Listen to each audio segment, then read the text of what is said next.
नमस्कार सर्वांना. आज आपण टीईटी पेपर 1 साठी विज्ञानचे विचारलेले या आधीच्या एक्झाम मधले प्रश्न बघणार आहोत आणि त्याच्याशी रिलेटेड त्याची स्पष्टीकरणे घेणार आहोत. तर बघा 2020 2018 थोडेसे जे कॉमन बऱ्याचदा विचारलेले प्रश्न आहेत ते आधी आपण बघणार आहे, त्याच्यानंतर थोडेसे इम्पॉर्टंट क्वेश्चन. तर प्रश्न आहे बघा, खालील पर्यायातून विषाणूपासून होणाऱ्या रोगांची जोडी कोणती. तर इथं आपल्याला माहित काय असायला हवं, त्यांनी आपल्याला जोडी कोणती असा प्रश्न विचारलेला असताना इथं आपल्याला विषाणू पासून होणारे रोग कोणते ते आधी माहिती पाहिजे. याच्यासाठी एक ट्रिक आहे.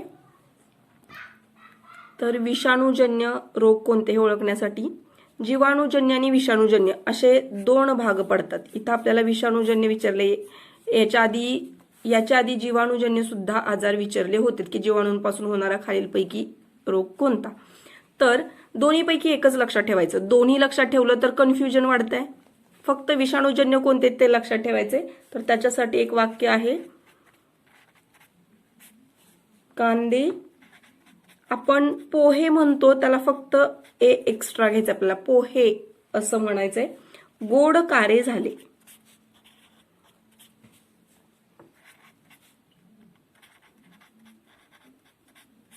कांदे पोहे गोड कारे झाले. हे जे सगळं आहे हे वाक्य, हे म्हणजे विषाणूजन्य जे आजार आहेत किंवा विषाणूजन्य रोगांचीही नावं याच्यामध्ये येतात. कसं बघा, हे जे कांदे आहेत त्याचा अर्थ होतो कांजण्या.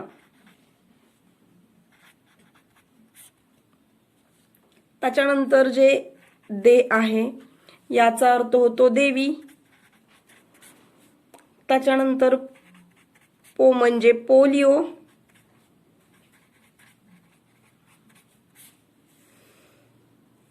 त्याच्यानंतर हे जे इथं ह घेतलंय त्याला हिपॅटायटिस. इथं आपलं डबल होणार आहे बघा. इथं हे आपण ह घेतले, आपण थोडंसं इथं बाजूला घेऊयात.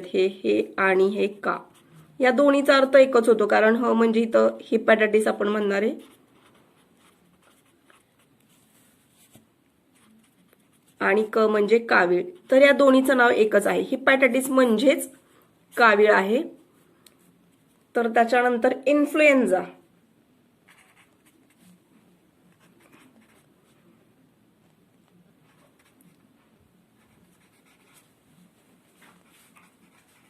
इन्फ्लुएन्झा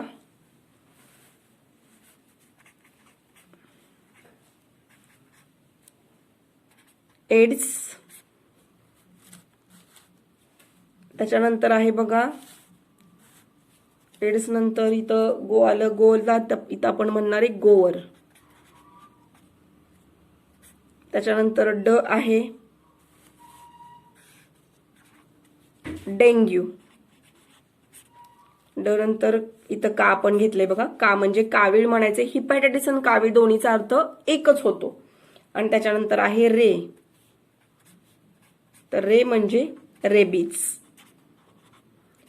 आता बघा, कांदे पोहे गोड कारे झाले. हे वाक्य जर लक्षात ठेवलं तर विषाणूजन्य आजार जे पण आहेत ते सगळे तुमच्या लक्षात येतील. आणि याच्या बाहेरचा विषाणूजन्य आजार एक्झामसाठी आणखीन कोणता विचारला जाईल असं मला तरी वाटत नाहीये. बघा, का म्हणजे परत एकदा सांगते मी, कांजण्या. दे म्हणजे देवी. पो म्हणजे पोलिओ. ह म्हणजे इथं हिपॅटायटिस आहे. हे दोन्ही एका वेगळीत कारण या दोन्हीचा अर्थ एकच होतो. ए म्हणजे एड्स, इन्फ्लुएन्झा आणि एड्स दोन्ही घ्यायचं इथं. गो म्हणजे गोवर. ड म्हणजे डेंग्यू. का म्हणजे कावीळ. रे म्हणजे रेबीज. या पद्धतीनं हे आजार आपल्याला लक्षात ठेवायचे. बऱ्यापैकी जे महत्वाचे आहेत ते इथं या वाक्यामध्ये कव्हर होतात. तर आता आपण आपले पर्याय बघूयात. आपल्याला जोडी ओळखायची कशाची, तर विषाणूंपासून होणाऱ्या आजारांची. बघा, हिपॅटायटिस विषाणूजन्य आहे, पण क्षय टीबी हा विषाणूपासून होत नाही, हा जीवाणूजन्य आहे. तर क्षय आणि टायफॉइड ही जोडी येणारच नाहीये. इथं ही जोडी हा आहे पण हा नाहीये, म्हणून हे पण नाही येणार आहे. रेबीज आणि टायफॉइड, रेबीज आहे पण टायफॉइड नाही, म्हणून हे येणार नाही. हिपॅटायटिस आणि रेबीज. बघा, हिपॅटायटिस म्हणजेच कावीळ आहे. तर कावीळ आणि रेबीज हे दोन्ही विषाणूजन्य आहेत, म्हणून हे उत्तर काय येईल याचं बरोबर येईल. तर आपण लगेच, तुम्हाला हे समजलं असेल, आपण हे पुढचा प्रश्न लगेचच बघू.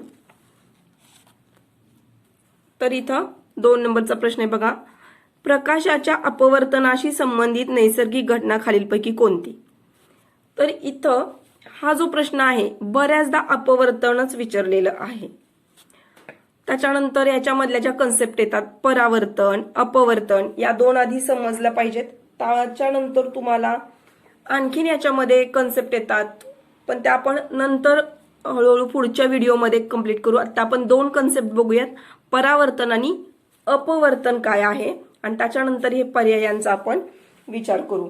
तर परावर्तन म्हणजे काय असतं की एखाद्या पृष्ठभागावरून प्रकाश किरण पडले की त्याची दिशा बदलते आणि ते परत फिरतात. म्हणजे काय होतं की समजा हा एक पृष्ठभाग आहे, सपाट असेल कसाही, तर त्याच्यावरती जर प्रकाश किरण पडला तर हा झाला, याला म्हणायचे आपाती किरण. तर हा पडलेला प्रकाश किरण आहे, तर हा काय होतो, याची दिशा बदलते. कशी दिशा बदलते, तो याच्यावरती पडलाय त्याच्यामुळे त्याची दिशा बदलली आणि तो परत फिरला, तो या दिशेला गेला म्हणजे त्याची दिशा बदलली. हा झाला परावर्तित किरण.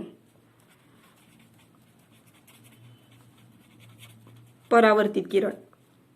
तर परावर्तित किरण म्हणजे मग काय झालं, तर एखाद्या पृष्ठभागावरती प्रकाश किरण पडतो आणि तो पडल्यामुळं काय झालं, त्याची दिशा बदलली आणि तो परत फिरला, म्हणजेच याला काय म्हणायचंय, परावर्तित किरण म्हणायचे. म्हणजे यालाच प्रकाशाचे परावर्तन थोडक्यात.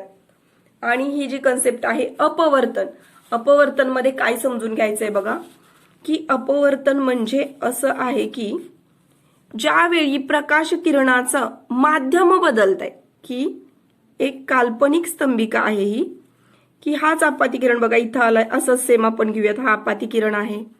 तर तो या माध्यमातून जाताना तो परावर्तित होत नाहीये, तो इथं पडलाय म्हणून परत जात नाहीये, तो याच्यातून आरपार जातोय.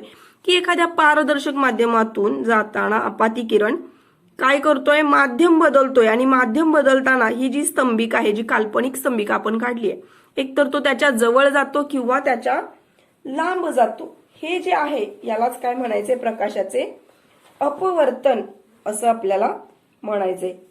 बघा, एका प्रकाश किरण पारदर्शक माध्यमातून दुसऱ्या पारदर्शक माध्यमात जाताना त्याच्या मार्गक्रमणाची दिशा बदलते, याला अपवर्तन म्हणतात. इथं कशी दिशा बदलली आहे बघा परावर्तनामध्ये. अपवर्तनामध्ये काय होतंय, दिशा बदलते म्हणजे काय होतंय, तर हा इथून आलाय ना, दिशा बदलताना तो थोडासा एकतर इकडं सरकतो किंवा तो थोडासा आणखीन तिकडं सरकून जातो. म्हणजे ते माध्यम कोणतं आहे, याच्यावरती ते राहिलं. हे हवा आहे, हे जर आपण काच घेतलं तर हे घन माध्यम आहे. परत इथं तो जर बाहेर पडणार असेल इथून इकडं, तर तो या स्तंभिकेपासून दूर जाणार आहे. हे पण काही नियम आहेत, ते आपण पुढच्या व्हिडिओला कंप्लीट करणार आहे. तर घनमधून परत तो विरल माध्यमामध्ये येतोय, म्हणजे हवेमध्ये येतोय. तर अपवर्तन म्हणजे काय आहे, तर प्रकाश किरण जेव्हा एका माध्यमातून पारदर्शक माध्यमातून दुसऱ्या पारदर्शक माध्यमात, की हवा हे सुद्धा पारदर्शक माध्यम आहे, काच जर आपण घेतली तर ते सुद्धा पारदर्शक माध्यम आहे, की त्याच्यामधून तो परावर्तित नाही होते, आरपार जातोय. म्हणजे त्याच्यातून पुढे जाताना तो त्याची दिशा बदलतो. याला काय म्हणायचे, प्रकाशाचे अपवर्तन. तर बघा याच्यामध्ये आता त्यांनी दिलेली उदाहरणं, वाळवंटातील मृगजळ म्हणजे काय असतं, की आपल्या डोळ्यांना दिसणारा आभास असतो तो, की उन्हाळ्यामध्ये बऱ्याचदा असं मृगजळ आपल्याला बघायला मिळतं, की रस्त्यावरती अशी हवा वाहताना आपल्याला डोळ्यांना बघायला मिळते. त्याच्यानंतर पावसाळ्यात दिसणारे आकाशातील इंद्रधनुष्य. तर इंद्रधनुष्य हे सुद्धा अपवर्तनाचेच उदाहरण आहे. ताऱ्यांचे लुकलुकणे हे सुद्धा अपवर्तनाचे उदाहरण आहे. तर ही तिन्ही जी उदाहरणं आहेत अ ब क, ही अपवर्तनाशी संबंधित आहेत. आता याच्यामध्ये आणखीन एक, की इंद्रधनुष्य जे आहे ते फक्त इंद्रधनुष्य हे कशाचं उदाहरण आहे असं विचारलं, आणि पर्यायामध्ये अपवर्तन असून पूर्ण आंतरिक अपवर्तन, बघा परावर्तन नाही म्हणायचं इथं, पूर्ण आंतरिक अपवर्तन जर होत असेल तर ते इंद्रधनुष्य त्याचं उदाहरण आपण सांगू शकतो. इथं त्यांनी फक्त अपवर्तन दिले, त्यामुळे ही तिन्ही उदाहरणं कशाची आहेत, अपवर्तनाची आहेत. पुढचा प्रश्न बघा. आता हा प्रश्न जो आहे ते पर्याय अगदी सेम आहे असे, अगदी त्यांनी पर्यायाचा अ ब क वगैरे काही बदललेलं नाहीये. खालती जे पर्याय दिले ते सुद्धा तेच ठेवलेले आहेत, पण फक्त प्रश्नामध्ये बदल केलाय. बघा 2020 आणि हा 2018ला विचारलेला प्रश्न आहे. तंबाखू खाल्ल्यामुळे खालीलपैकी कोणते घातक पदार्थ निर्माण होतात. आता हाच प्रश्न त्यांनी फिरवून कसा विचारले. धूम्रपान करताना खालीलपैकी कोणते घातक पदार्थ निर्माण होतात. बघा, धूम्रपान आणि तंबाखू प्रश्न तोच आहे. दोन्हीमध्ये जे पदार्थ तयार होतात ते सारखेच असतात, कारण हे व्यसन आहे. तर आता या दोन्हीमध्ये तयार होणारे पदार्थ त्यांनी दिलेले पर्याय बघा, निकोटीन, टार, कार्बन मोनॉक्साईड. तर या दोन्हीमध्ये सुद्धा हे तिन्ही पदार्थ तयार होतात की हे जे घातक पदार्थ आहेत तंबाखू खाल्ल्यामुळे आणि धूम्रपान केल्यामुळे, निकोटीन सुद्धा, टार आणि कार्बन मोनॉक्साईड, तर हे जे अ ब क जे त्यांनी दिलंय ते तिन्ही कसं आहे, तिन्ही घातक पदार्थ तयार होतात. पुढचा प्रश्न बघा, आता आपण डायरेक्ट क्वेश्चन पेपरवरतीच बघूयात. आणि हा प्रश्न 2020 आणि 2018 की 2020 आणि 2018ला बऱ्यापैकी कॉमन प्रश्न आहेत. तर हा प्रश्न सुद्धा त्याच्यानंतरचा लगेच महत्वाचाच आहे की खालील पर्यायांपैकी अयोग्य विधान कोणते. त्यांनी अयोग्य विचारले. हे बघा, प्रश्न त्यांनी जे विचारले 2020ला, हा जो प्रश्न आहे जो आता आपण बघितला तो 2018ला विचारला होता. हा 2020ला आणि तंबाखूमुळे एवढाच शब्दात बदल करून 2018ला. इथं प्रश्न हा आहे असा प्रश्न 2018ला विचारला होता आणि हे पेपर आहे 2020चा. तर या प्रश्नामधला पर्याय काहीही बदललेला नाहीये. दोन प्रश्न जसे सलग आहेत तसेच 18ला सुद्धा सलगच विचारलेले आहेत. त्यामुळं तुम्ही मागचे क्वेश्चन पेपर करणं तितकंच गरजेचं आहे. त्याची स्पष्टीकरण जरी केलीत तरी विज्ञानमध्ये बऱ्यापैकी मार्क कव्हर होऊ शकतात. बघा, खालील पर्यायांपैकी अयोग्य विधान कोणते. विधान दिलंय बघा, मानवातील नरामध्ये XY गुणसूत्र आढळतात. प्रामुख्याने नंबर 2, प्रामुख्याने पक्षातील नरांमध्ये XX गुणसूत्र आढळतात. फुलपाखरासारख्या कीटकाच्या मादीत XX गुणसूत्र आढळतात. प्रामुख्याने पक्ष्यांच्या मादीकडून येणारे गुणसूत्र संततीचे लिंग ठरवते. हा प्रश्न त्यांनी कशासाठी विचारला असेल तर बघा, हा कन्सेप्टच आहे एक की आपल्याला माहिती आहे की जी पण इथं बघा 4थ्या ह्याच्यामध्ये त्यांनी सांगितलंय की प्रामुख्याने पक्ष्यांच्या मादीकडून येणारे गुणसूत्र संततीचे लिंग ठरवते. नॉर्मली सगळ्यांना माहित असतं की जे संततीचं जे गुणसूत्र असतं, संततीचं लिंग जे ठरवणारे जे गुणसूत्र असतं तर ते पुरुषांकडून यांच्यापैकी त्यांनी इथं नर मादी असा उल्लेख केलेला आहे. पक्षांसाठी त्यांनी सांगितलेला आहे म्हणून. पण नॉर्मली सगळ्यांना माहिती आहे की जे XY आणि स्त्रियांमध्ये XX अशी गुणसूत्र असतात आणि इकडून जे पुरुष गटाकडून जे पण गुणसूत्र येतं त्याच्यामधून लिंग ठरलं जातं, संततीचं लिंग याच्यामुळे ठरलं जातं आणि त्याच्यामुळे हा प्रश्न चुकतो. इथं याच्यामध्ये लक्षात काय ठेवायचं आहे तर मानवातील नरामध्ये XY असतात, हे अगदी बरोबर वाक्य आहे. पुरुषांमध्ये XY असतात, स्त्रीमध्ये XX गुणसूत्र असतात. प्रामुख्याने पक्षातील नरांमध्ये XX गुणसूत्र असतात.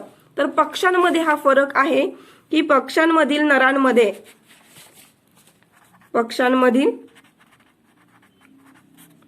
XX गुणसूत्र असतात. तर प्रामुख्याने पक्ष्यांच्या मादीकडून येणारे गुणसूत्र म्हणजे जे पक्ष्यांचे मादी आहे त्याच्यामध्ये XY हे गुणसूत्र असते आणि मादीकडून येणाऱ्या गुणसूत्रांमध्ये संततीचे लिंग ठरते. हेही वाक्य बरोबर आहे. मग वाक्य चुकीचं कोणतं आहे. फुलपाखरांसारख्या कीटकांच्या मादीत XX गुणसूत्र आढळतात. तर इथं XX असं गुणसूत्र आढळत नाही. इथं मादीमध्ये XY असं गुणसूत्र आढळते. पुढचा जो प्रश्न आहे तो बघा, सामान्यतः अणू, त्यांनी अणूबद्दल प्रश्न विचारलाय. सामान्यतः अणू विद्युत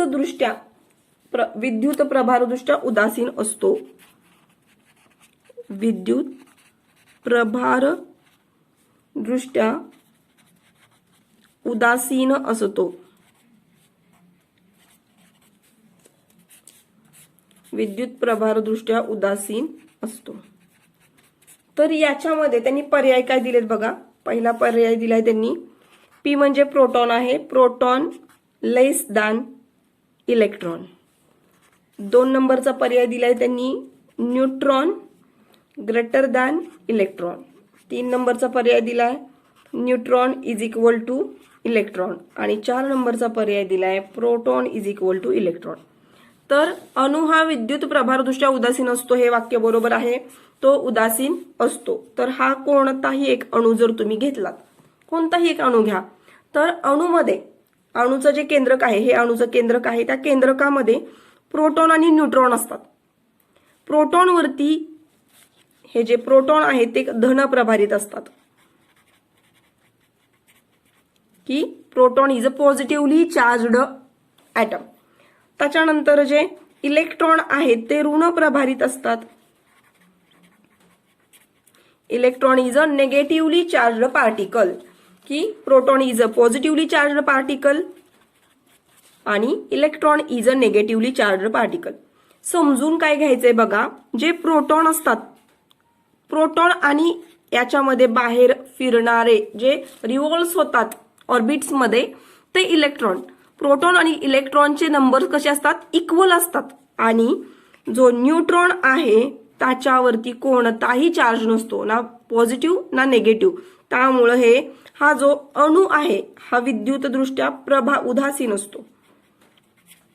आणि मग अणू विद्युतदृष्ट्या उदासीन कसा होतो, तर प्रोटॉन आणि इलेक्ट्रॉनवरचे जे चार्ज आहेत ते इक्वल असल्यामुळं, ते इक्वल झाले, ते समान आहेत, म्हणून तिथं चार्ज परत 0 येतो आणि म्हणून अणू विद्युत प्रभारदृष्ट्या उदासीन होतो.